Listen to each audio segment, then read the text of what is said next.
మీద వాళ్ళకు కన్ను ఉందేమో నాకు తెలియదు. మూడు రోజుల తర్వాత చనిపోయిన 3 రోజులకి నా ఆస్తులన్నీ నా చెల్ల మీద ఉన్నాయి, నా ఆస్తులన్నీ మా బిడ్డ మీద ఉన్నాయని చెప్పారు. అది కరెక్ట్ కాదు. అది తప్పుతూ పట్టేయడానికి, మీడియాని పోలీసు వాళ్ళు తప్పుతూ పట్టేయడానికి. వాళ్ళ ఆస్తులు ఏమి లేవు ఈమె పేరు మీద. ఎవరైనా కానీ తన ఆస్తులు తన మీద పెట్టుకుంటే తన ఆస్తులు బిడ్డ పేరు మీద పెట్టారు. ఇంకోటి ఏంటి అంటే మా ఆస్తులే ఆయన రియల్ ఎస్టేట్ చేసేది. రియల్ ఎస్టేట్ చేసి మేము ఇచ్చిన డబ్బులతో రియల్ ఎస్టేట్ చేసేది. అప్పుడు మా వైఫ్ డబ్బులు ఇచ్చింది కాబట్టి మా వైఫ్ ఆమె పేరు చేసుకోవాలనుకుంటుంది, కానీ అతని పేరు మీద చేయాలనుకోదు. ఎందుకంటే అతని మీద నమ్మకం లేదు మా వైఫ్కు. ఇన్ని రోజులు ఇప్పుడు 18 ఏళ్ళు ఆయన రియల్ ఎస్టేట్ అంటాడు. ఆయన రియల్ ఎస్టేట్ ఏం చేయలేదు, ఇట్లా కూర్చొని పడుకొని ఉంటాడు. ఏదైనా రియల్ ఎస్టేట్ చేయాలనుకుంటే అలా చెల్లకి చెప్తాడు, ఈడ ఒక 40 లక్షలు ఉంది ఈఎంఐ అని. 40 లక్షలు ఇచ్చిన తర్వాత ఆ డాక్యుమెంట్ అన్నీ మా భార్య దగ్గరకు వస్తాయి, సిగ్నేచర్ పెడుతుంది. ఓన్లీ రిజిస్ట్రేషన్ టైంకే వెళ్ళి రిజిస్ట్రేషన్ చేసుకొని వస్తుంది. ఇవన్నీ వాళ్ళు చెప్పినవి రాంగు. మీరు పర్సనల్గా ఎంక్వైరీ చేయండి. మీరు ఎంక్వైరీ చేసి దాంట్లో నిజాలు తెలపండి. ఆ రోజు చనిపోయిన రోజు మా అత్తయ్య 3 గంటల సేపు ఇక్కడ ఉండి ఇంట్లో ఉన్న 1.5 కేజీ గోల్డ్, 1,40,00,000 డబ్బులు, మళ్ళీ విలువైన వస్తువులు తీసుకొని వెళ్ళింది. అది గోల్డ్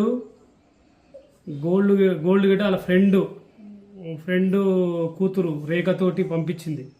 ఆ రేఖ గిట్ట నేను ఫోన్ చేస్తే అవునన్నా నాతోటి ఓ డబ్బా పంపించింది, అలా డబ్బులు ఎన్ని ఉన్నాయి, గోల్డ్ ఎంత ఉందో నేను చూడలేదు, లాకేష్ ఉంది, కానీ మీరు కాశీ నుంచి బయటకు వచ్చిన తర్వాత నేను ఇచ్చేసాను ఆమెకు అని చెప్పింది. నాకు నమ్మకం ఏంటంటే ఆ 3 గంటల సేపు ఏం జరిగింది ఇక్కడ. ఆ 3 గంటలు మా వైఫ్ ఏదైనా సూసైడ్ నోట్ రాసి పెట్టిందా, ఇంకేమైనా రాసిందా, అది నాకు తెలియదు. ఎందుకు వాళ్ళు 3 గంటల సేపు ఇక్కడ చదవవలసి వచ్చింది. ఇంకోటి మా వైఫ్ బెడ్రూమ్లో ఒక కాలిపోయిన కాగితాలు కనిపించాయి.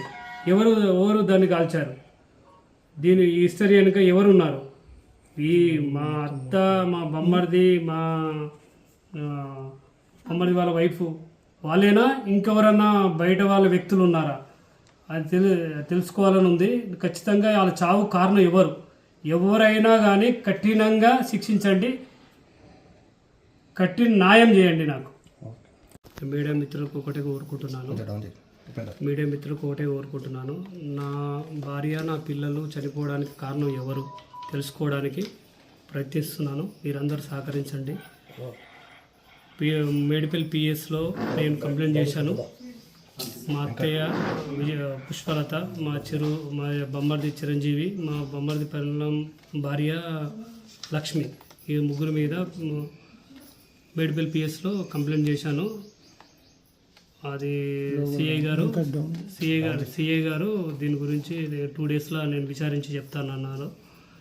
నా ప్రాణహాని ఉందని గట్రా సిఐ గారికి చెప్పాను. మీరు ప్రొటెక్షన్ చేస్తానని చెప్పారు. మంచిగా స్పందించారు సారు. ఖచ్చితంగా న్యాయం జరుగుతుందని అనుకుంటున్నాను. మీ మీడియా మిత్రులందరూ కలిసి నాకు న్యాయం చేయాలి. ఇలా చావు కారణం ఎవరు, దాన్ని వెలికి తీయాలి. నన్ను రక్షించండి, ఈ ప్రాబ్లమ్ని సాల్వ్ చేయండి. మీకు ఎవరిపైన అనుమానాలు ఎట్లా? నాకు అనుమానం ఉన్నది ఓన్లీ మా అత్తయ్య పుష్పలత, మా బొమ్మర్ది చిరంజీవి, మా బొమ్మర్ది భార్య లక్ష్మి, వీళ్ళు ముగ్గురికి అన్నీ తెలుసు. వీళ్ళను గట్టిగా విచారిస్తే మాత్రమే తెలుస్తాయి, ఇంకెవరికి తెలియదు. వాళ్ళు గట్టిగా విచారిస్తే వాళ్ళన్నీ బయట పెడతారు. దీనికి సూత్రధారు ఎవరు ఏందని వాళ్ళకి తెలుసు. వాళ్ళు విచారిస్తేనే ఇవన్నీ బయటకు వస్తాయని నా నమ్మకం ఉంది. ఖచ్చితంగా పోలీసు వాళ్ళు విచారిస్తారని నమ్మకం ఉంది. మీడియా మిత్రులు గట్రా కొంచెం సహకరించి వాళ్ళని విచారిస్తట్టు చేయండి. అప్పుడే ఈ నిజాలు బయటకు వస్తాయి. ఎవరు దీనికి బాధితులు వాళ్ళ మీద కఠిన చర్య తీసుకోవాలని కోరుకుంటున్నాను.